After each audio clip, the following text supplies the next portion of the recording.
may mga Biblia po tayo, buksan po natin sa Isaiah 41 verse 10.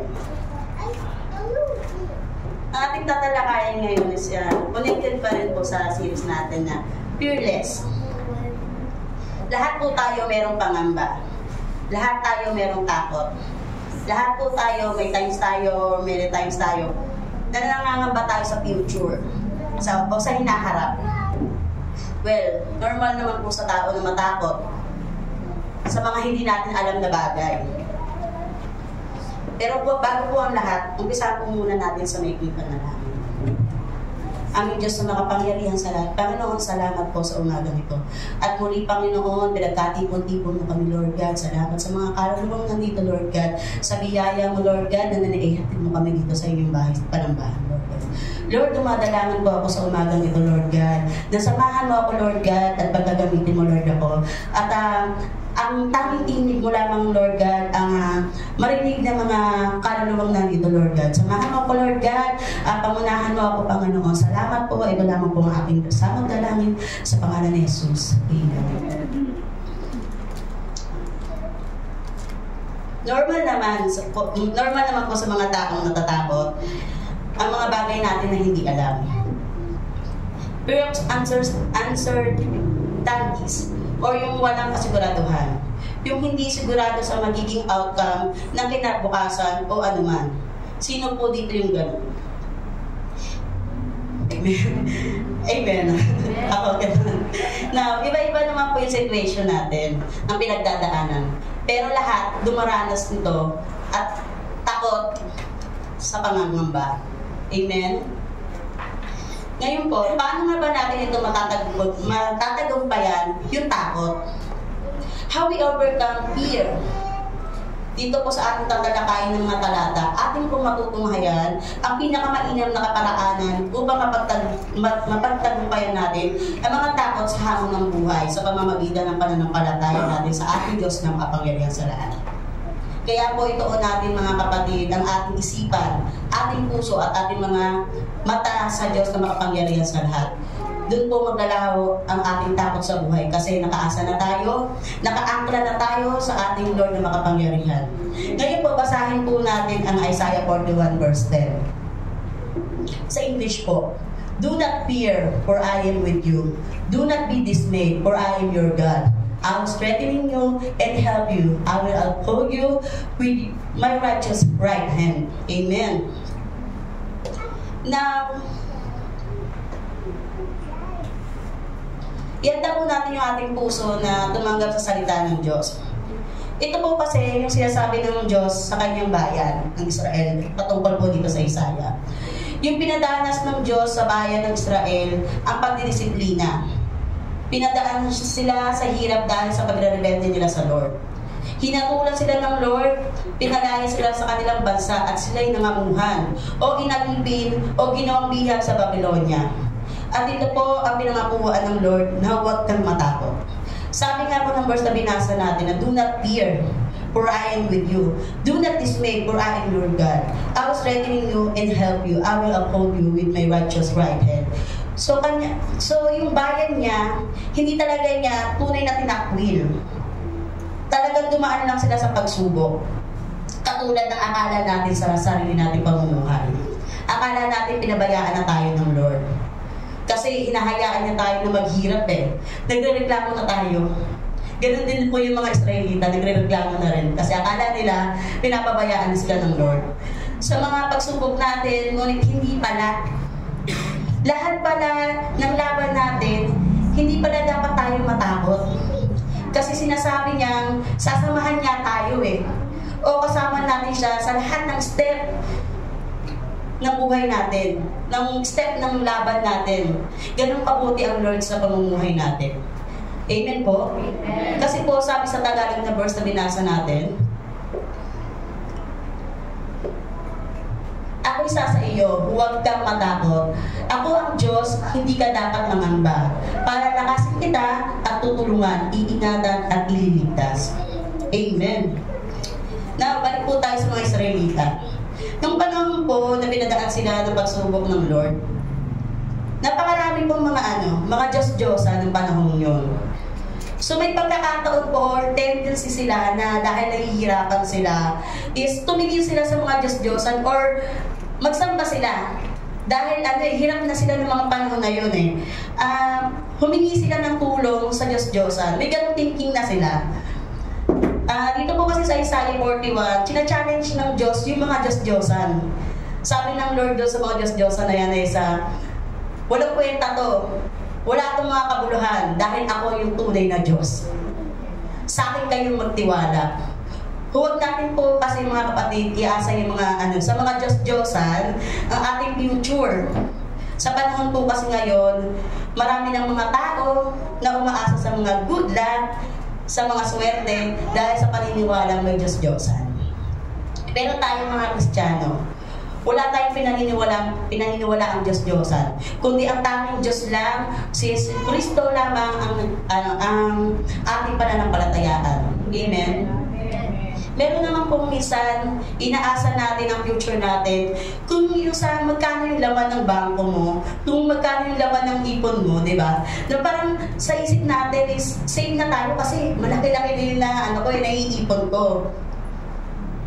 Parang akala natin secure na tayo. At saka sa mga taong nakakasama natin is, dahil healthy sila magtrabaho, feeling natin secure na o safe na yung future natin. Yung nakaasa na tayo sa mga negosyo dahil patuloy nga naman kasi, di ba, yung talagang umaarangkada yung benta, yung negosyo natin. Yung po kasi yung mga bagay na yun ay pwedeng maging Diyos-Diyosan. Amen po. Kung tayo aasa sa mga bagay na yan, pero sabi ng Lord, huwag tayong umasa sa mga ganong klaseng bagay. Sabi ng Lord, sa akin kayo umasa. Napakalinaw po, no? Nasabi ng Lord, sa akin kayo umasa. Huwag kayong matakot, ako'y kasama mo, dahil ako ang tunay na Diyos. Amen po? Amen.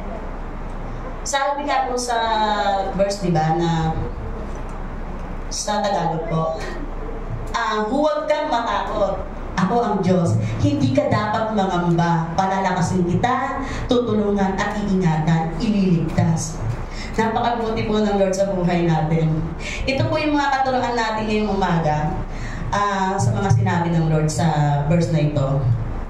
We can overcome fear when we have, number 1 po, faith in God's presence. Malalagpasan po natin, gumpayan po natin yung takot na meron tayo sa pananampalataya sa presensya ng Diyos. Amen po. Ulitin ko po. Malalagpasan po natin at gumpayan po natin. Ano ba yan? Bulol. Yung takot kung tayo ay merong pananampalataya sa presensya ng Diyos. Amen po. Mananampalataya tayo na yung tunay na Diyos ang sasama sa atin. When we have faith in God's presence, sabi dito sa Isaiah, do not fear. Bakit hindi ka matatakot? Bakit hindi tayo dapat matakot? Kasi sabi ng Lord, do not fear, for I am with you. Malinaw na malinaw po. Hindi dito sinabi na, do not fear kasi healthy ka ha, dahil malakas ka, dahil porket na stable yung trabaho mo, yung career mo is malakas ka na. Hindi po yung source ng kalakasan natin. Amen po? Amen. Yung dahil maayos yung pamilya mo, is meron ka pinagkakakitaan, hindi po yun yung source ng kalakasan natin. Kasi yung tunay na kalakasan po natin, si Lord. Siya po yung nabibigay ng kalakasan natin. Sabi niya nga po, di ba, na huwag kang matakot. Ang dahilan po, ang sabi niya, for I am with you. Hindi po Diyos-Diyosan o sino man, wala dapat tayong dinidependehan. Yung mga healthy na tao na sinasabi natin na tumutulong sa pamilya natin, yung mga breadwinner natin sa pamilya natin, o nagtatrabaho sa pamilya natin, tatay man or nanay man, hindi talaga sila yung mga tunay na pwede nating dependehan sa buhay natin. Kasi meron tayong Diyos na makapangyarihan. Kasi po, tayong mga tao, kumukupas yung health natin, humihina tayo. Yung mga business natin nawawala. Yung buhay ngayon, pwedeng mawala bukas. Meaning, wala po talagang pwedeng asahan. Diyos lang po talaga. Sabi po, do not fear, I am with you. Ulit-ulitin na po, is this presence of God. Yung presensya ng Lord, yung nagiging source natin at ng katapangan upang harapin natin yung bukas. Amen? Number 2 po, pangalawa, faith in God's character. Kaya sabi po dito, do not dismay, for I am your God. Sabi po ng Lord. Sabi ng Lord, ako yung Diyos. Sabi ng Lord sa atin, huwag ka mabalisa. Ako yung Diyos na nagmamahal sa'yo. Yun nagmamahal na hindi nagmamaliw. Hindi nagbabago. Yung Diyos na makapangyarihan sa lahat, kailanman hindi humina. Amen po? Minsan po kasi mga kapatid, tayong mga tao, parang feeling natin malakas na talaga tayo. We can fight, do all things dahil nga sa malakas tayo at matalino tayo. Feeling natin, alam na natin ang lahat ng mga bagay sa mundo. Bigyan ng tayong thinking. Pero may tendency po kasi na talagang malaki yung tiwala natin sa sarili natin Pero yung mga ganung bagay na yung mga kapatid, tandaan po natin, nagbabago tayong mga tao. Ups and down, minsan fighter ka. Minsan talaga mahina tayo. Minsan hindi natin kayang lumaban. Pero ang Diyos kailanman hindi humina. Yung Diyos kailanman hindi naduwag. Yung Diyos kailanman hindi nadismaya. Kaya yung karakter ng Diyos, kapag pinagkatiwalaan natin, sinasabi nga natin na, Lord, you are faithful. Lord, you are powerful. You love me, Lord God. You are merciful. Yun yung mga sinasabi natin. Kasi yun yung karakteristik ng Lord. Na dapat na pinagkakatiwalaan natin, nakadepende tayo. Kapag nakaasa tayo at nakapokus tayo dun sa Lord, mas makikita po natin, mas kaya natin labanan ng takot sa pamamagitan ng pananampalataya. Amen po? Pananampalatayahan natin na kung sino ang Lord sa buhay natin. Pangatlo po, we can overcome fear when we have faith in God's enablement. Malalabanan natin,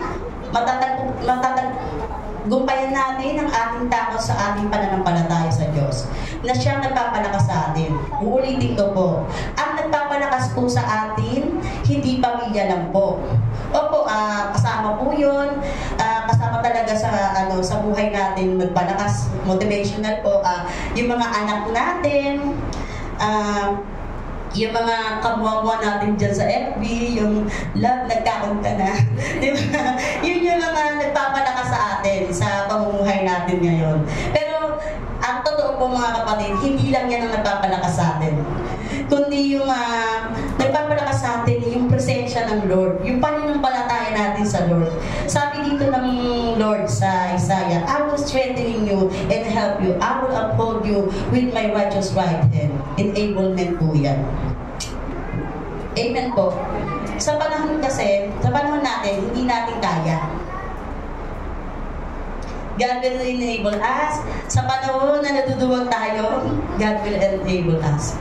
Sa panahon na parang wala na tayong pag-asa, we're in despair, God will enable us. Amen po. Sa panahon bulan tayo sa hinaharap, yung we're incomplete sa darkness, we can see the future, God will enable us. Amen po. Ano pong ibig sabihin ng enable? Yung mapag-atagpumpayan natin sa pamamagitan ng pagtulong sa Diyos. Sa pamamagitan ng pagtulong ng Diyos. Amen po. Sabi dito, aking palalakasin ka, aking tutulungan ka, aking aalagaan. So we can overcome fear when we have faith in God's enablement. Umasa tayo sa Diyos na siyang tutulong sa atin. Amen po. Para sa pag-apply natin sa ating buhay ng ating mga binasang verse, sa ating tinalakay. Ito po ang pinakauna. Ay, hindi ko pa pala napasulat. Number 1 po, analyze the sources of fear. Kapag tayo ay natatakot, nangangamba, agitated tayo, mga taong agit, mga taong hindi alam o natataranta, i-analyze po natin kaysa magpanik tayo. Meron kasi talaga ako, aglado po ako lagi ako nagpapanik. Lagi akong tarantalaget, nararakel sa buhay, hindi ako marunong kumalma. Ako yung taong hindi alam kumalma. Pasensya na po. Pero tinuturo po pala ng Biblia, ganito po. I-analyze po natin kung saan ba nag-originate o nagmumula yung takot natin. Kung saan ba nagmumula yung dahil sa hindi natin, kung nagmumula ba ito dahil sa hindi natin alam kung ang mangyayari bukas. Dahil ba sa mga nangyayari kung isa pong nagsasalita para sa Lord, pinatay, di ba? At yung nangyayari sa kasalukuyang sa bansa natin, sa gobyerno natin, yung mga issue na yun, natatakot na ba tayo? Dahil ang pakiramdam ba natin is nagiging alkansya tayo ng mga gobyerno, ng ibang gobyerno. Pero tinuturo ko ng Biblia is huwag kang matakot kasi sasamahan tayo ng Lord. Amen po. Kung anong mangyayari bukas, yung takot ba natin, hindi natin alam kung wala na tayong panggastos bukas or next week. Dahil ba sa nawalan tayo ng word? Dahil ba sa hindi natin alam kung paano resolbahan ang problema natin? Mga kapatid, wag po tayo magpanik. Subukan po muna natin i-analyze muna natin yung source ng takot natin. Kapag inuunawa natin ang source ng fear natin, mas nagkakaroon ng liwanag. Amen po. Kasi po, ito po mga kapatid kung bakit ko po nasabi. Kasi po, kadalasan ng source ng fear natin is kawalan o kakulangan ng pagtitiwala sa Lord. Amen po. O kakulangan natin ng focus sa Lord. Kaya tayo natatakot kasi parang mas lumalaki yung takot natin kasi hindi tayo nakapokus sa Lord. Amen po. Mas lumalaki yung problema ko kaysa sa Lord. Hindi ko tinatandak sa isip ko na mas malaki ang Diyos ko kaysa sa problema ko. Kasi lahat po ng takot natin may ibsan kung nakatutok tayo sa kakayahan ng Lord. Amen po. Kaya lang naman po tayo madalas natatakot kasi nakapokus lang tayo sa sarili nating kakayanan karunungan at diskarte. Pero kapag nakita natin, kumbaga, kawalan ng kasiguraduhan dahil sa mga kakayahan natin at kung tayo nagsisimulang mag-focus sa Lord, yung mapapasabi na lang tayo na, Lord, yung buhay ko pala, hindi pala nakaasa sa akin, nakaasa pala sa'yo. Diskarte mo pala ito. Nakaasa pala ito sa kalooban mo, sa kakayanan nyo, at sa karunungan nyo. So, matututo tayo magtiwala sa Diyos. So, when we analyze the sources of fear, makikita pala talaga natin na wala tayong magagawa. Ang Diyos pala ang siya makakagawa sa buhay natin. Amen po. Number 2 po, overcome fear with faith. Pagtagpuyan po natin ang takot sa pamamagitan ng pananampalataya sa Lord. Kung ikaw ay namumuhay sa takot ngayon, kapatid, ito na yung panahon para lumapit sa Diyos. At ipahayag ang pananampalataya sa Kanya. Sapagkat walang kaparaanan na malagpasan natin at matagumpayan natin ang ating takot, maliban laban manumbalik tayo sa Diyos. At ipahayag natin ang pananampalataya natin sa Kanya. Ang makapangyarihan sa lahat. Amen po. And last, let's pray that God will increase our faith.